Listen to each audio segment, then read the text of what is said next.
Assalamualaikum warahmatullahi wabarakatuh. Selamat pagi, siang, malam, dimanapun teman-teman berada.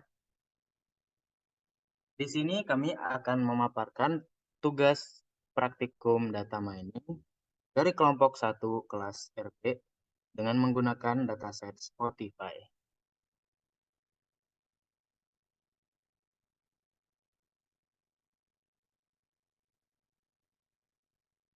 Oke, sebelum masuk ke inti pembahasan, ada pepatah yang mengatakan, tak kenal maka tak sayang, maka izinkanlah kami memperkenalkan diri.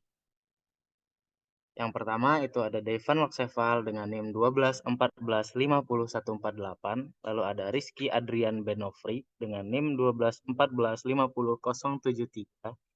Lalu ada Salwan Aquadisa Madina dengan NIM 1214505157. Lalu ada Muhammad Kaisar Firdaus dengan NIM 12145013.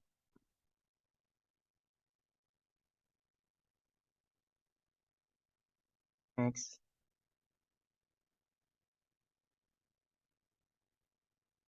Oke.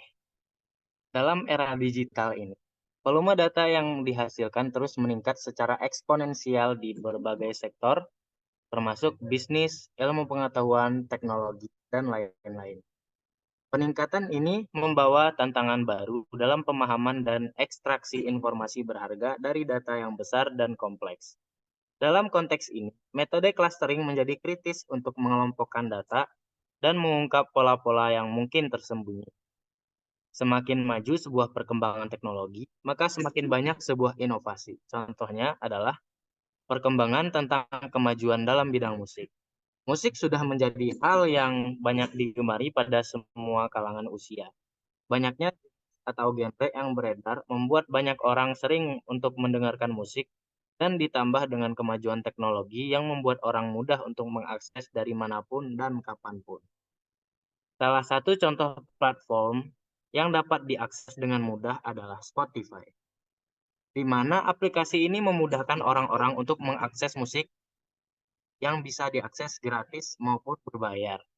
Pada penelitian ini, kami mencari sebuah pengelompokan berdasarkan genre musik yang sering didengar oleh banyak orang dengan menggunakan algoritma pemrograman Cummins clustering pada bahasa pemrograman Python.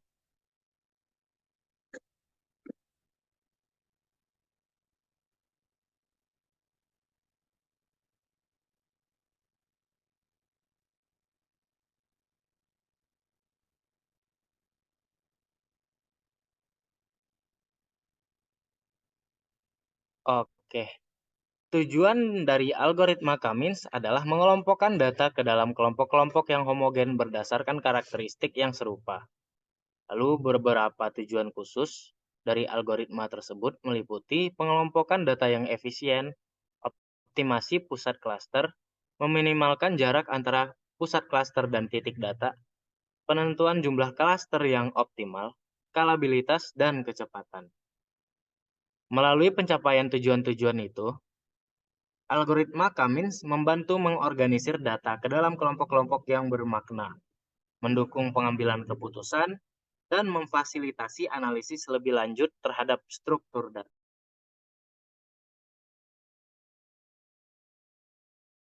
Oke, selanjutnya adalah konsep dasar. Sebelum masuk ke konsep dasar, kita harus tahu latar belakang dari sejarah K-means. Jadi pada tahun 1967, J. McQueen memperkenalkan algoritma K-means sebagai salah satu algoritma metode clustering yang sangat umum digunakan untuk mengelompokkan data berdasarkan ciri-ciri yang serupa.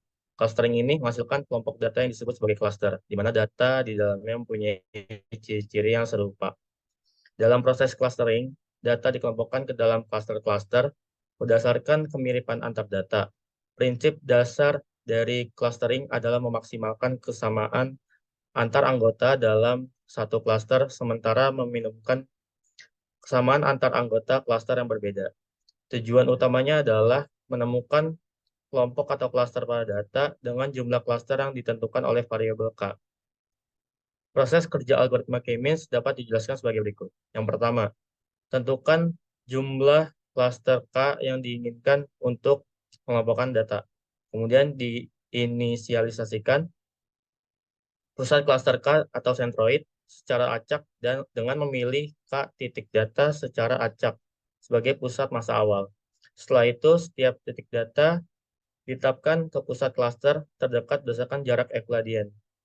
Titik data yang paling dekat dengan pusat masa tertentu dianggap sebagai bagian dari klaster tersebut. Selanjutnya, hitung ulang pusat klaster dengan mengambil rata-rata semua titik data yang telah ditetapkan ke klaster tersebut. Langkah-langkah 3 dan 4 diulang, lalu diiterasi mencapai batas yang ditentukan. Lalu pada gambar di atas mengilustrasikan ide dasar K-means yang bertujuan untuk mengurangi jumlah jarak kuadrat antara titik data dan pusat klaster yang diberikan. Proses ini dilakukan dengan mengalokasikan ulang titik data secara berulang ke pusat massa terdekat dan menggeser posisi pusat klaster ke pusat dari titik-titik yang telah ditetapkan. Hasilnya adalah pembentukan klaster yang lebih padat dan terpisah, mempromosikan pengelompokan yang lebih efektif dan efisien. Oke, selanjutnya adalah data. Data yang digunakan pada penelitian ini bernama Spotify.csv. Dataset Spotify.csv ini terdiri dari 32.833 entry dan 23 kolom yang menyajikan informasi terkait berbagai lagu dalam platform Spotify. Lalu ini adalah 23 kolom yang ada di dalam dataset. Yang pertama itu adalah track ID, lalu ada track name, lalu ada track artis, track popularity, dan lain-lain. Lalu ada metode. Metode yang digunakan itu ada 5. Yang pertama itu ada introduce dataset. Kita di sini melihat berapa awal baris pada dataset agar memudahkan pengenalan data. Lalu memuat informasi dari semua variabel di dataset agar dapat mengetahui dataset yang digunakan, jumlah dari dimensi data, dan jumlah serta tipe data dari masing-masing variabel. Yang kedua itu mengatasi missing value. Pada setiap dataset tidak menutup kemungkinan terdapat sebuah missing value atau nilai kosong pada sebuah variabel di dataset. Missing value dapat dihapus atau dibiarkan tergantung kebutuhan pada pemrograman K-means. Direkomendasikan untuk dihapus untuk menghindari dari kesalahan prediksi dan menghilangkan bias agar dapat meningkatkan akurasi dari algoritma dan dapat memberikan hasil pengelompokan yang efisien. Lalu, korelasi variabel numerik. Setelah melihat informasi dataset, jika terdapat variabel yang bertipe sejenis numerik, maka dapat melihat korelasi antar variabel numerik yang berguna untuk melihat hubungan antara variabel numerik yang satu dengan yang lainnya. Pada proses ini, terdapat cara untuk mempermudah pengguna untuk menganalisis, yaitu dengan cara memvisualisasikan korelasi pada matriks heatmap yang dapat menghasilkan visualisasi yang mudah dipahami. Lalu yang keempat, outliers. Outliers atau pencilan merujuk kepada observasi atau titik data yang secara signifikan berbeda dari sebagian besar data dalam sebuah dataset. Outlier dapat mempengaruhi hasil analisis statistik dan merusak asumsi yang mendasari beberapa metode statistik. Identifikasi dan penanganan outliers menjadi penting dalam analisis data untuk memastikan hasil yang akurat dan representatif. Lalu selanjutnya adalah normalisasi. Normalisasi adalah proses mengubah nilai-nilai dalam suatu dataset sehingga mereka dapat dibandingkan secara relatif, terlepas dari skala aslinya. Tujuan normalisasi adalah untuk memastikan bahwa berbagai atribut atau fitur dalam dataset memiliki dampak yang setara dalam analisis atau pemodelan, terutama dalam konteks machine learning atau analisis statistik. Normalisasi membantu mengatasi perbedaan skala yang signifikan antara variabel, sehingga mencegah variabel dengan skala besar mendominasi pengaruh dalam pemodelan.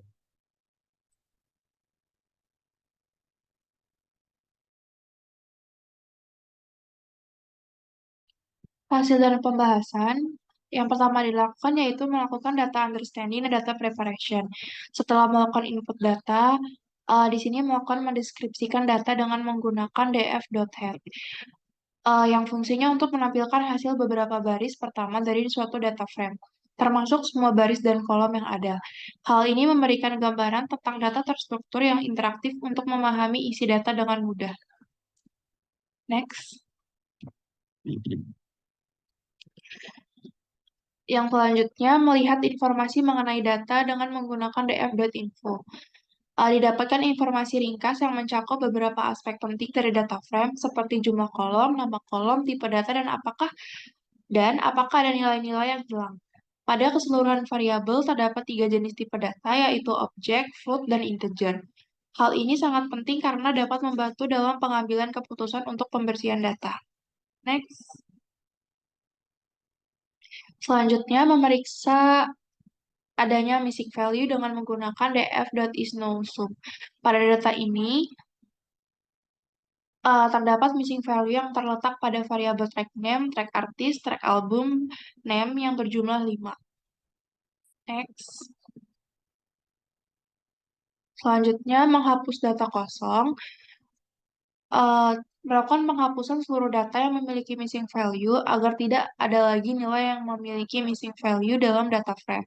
Penghapusan missing value ini dapat berguna untuk analisis dan membangun suatu model.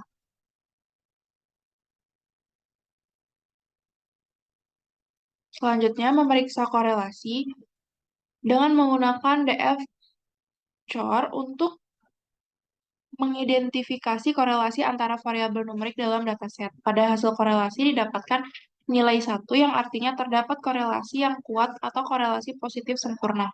Sedangkan korelasi yang bernilai negatif artinya terdapat korelasi dengan arah terbalik atau korelasi negatif sempurna. Selanjutnya, melakukan visualisasi matriks korelasi. Didapatkan visualisasi berdasarkan matriks korelasi yang telah dicari sebelumnya, yang dimana visualisasi ini memberikan gambaran yang lebih jelas tentang korelasi antar kolom dan data frame. Pada warna sel yang lebih terang, menunjukkan korelasi yang lebih tinggi. Sementara sel yang lebih gelap menunjukkan korelasi yang lebih rendah. Next. Dan yang terakhir yaitu menghapus outlier. Menghapus outlier dilakukan untuk pengecekan pada proses deskripsi data agar data yang akan diolah lebih efektif. Setelah itu menampilkan ringkasan statistik deskriptif dari data frame yang telah dibersihkan.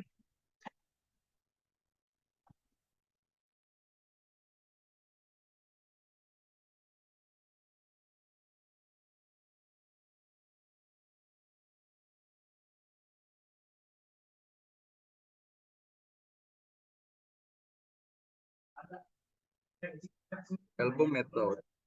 Grafik elbow di atas menunjukkan nilai inersia yang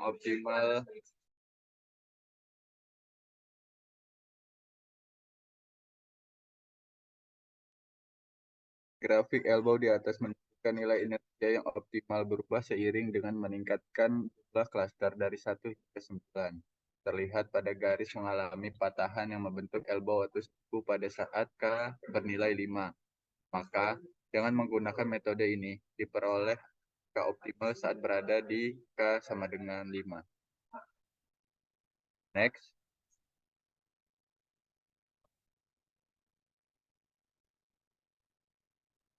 Kamin clustering. Hasil visualisasi ini memungkinkan data terklasifikasi ke dalam klaster yang berbeda dengan menggunakan warna yang berbeda.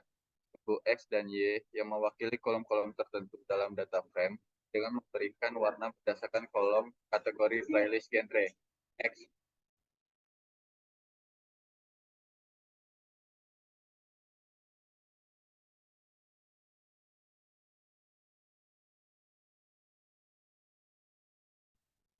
Hasil visualisasi di atas menunjukkan titik-titik data yang berdekatan sudah dikelompokkan data terklasifikasi ke dalam klaster yang berbeda dengan warna yang berbeda.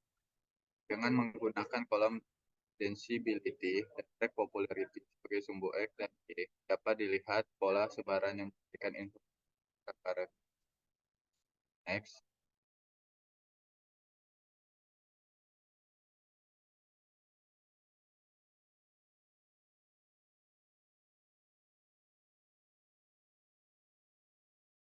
Hasil dari diagram box plot hubungan antara cluster dan variabel track popularitas dengan sebarang track popularitas setiap kategori. Dari hasil visualisasi terlihat bahwa tidak terdapat outlier pada beberapa atribut. Hal ini akan membuat clustering menjadi efektif. Next.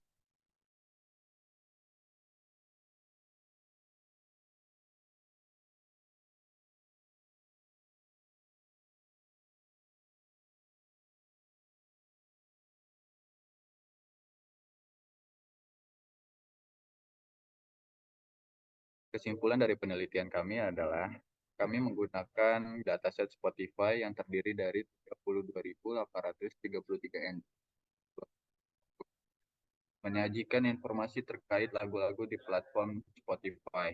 Dataset ini mencakup berbagai informasi, termasuk identifikasi lagu, skor popularitas, informasi album, dan atribut audio seperti density, energi, loudness, dan sebagainya. Sebelum menerapkan algoritma Cummins, dilakukan tahapan data understanding preparation. Langkah-langkahnya melibatkan pengetahuan awal dan penanganan missing value, analisis korelasi variabel numerik, identifikasi dan penanganan layers, serta normalisasi. Proses normalisasi dilakukan untuk membandingkan nilai-nilai dalam relatif. Dengan dilakukan analisis menggunakan metode elbow, menentukan jumlah klaster optimal dalam algoritma Cummins. Hasilnya menunjukkan bahwa K bernilai 5 adalah jumlah optimal klaster. Harapan Cummins clustering kan klasifikasi ke dalam klaster yang berbeda. Pola sebaran karakteristik lagu seperti density dan track popularity dapat diamati. Diagram box plot juga menunjukkan bahwa tidak ada outlier pada beberapa atribut, meningkatkan efektivitas clustering. Secara keseluruhan, penelitian ini menggunakan pendekatan analisis data yang komprehensif untuk memahami preferensi musik dan karakteristik audio pada platform Spotify melalui algoritma Cummins. Meskipun relatif tidak rumit, Cummins cukup efektif untuk melakukan clustering. Kelemahannya memerlukan perkiraan beberapa banyak klaster yang secara alamiah sudah ada di dalam data. Sekian yang dapat kami paparkan dalam presentasi minggu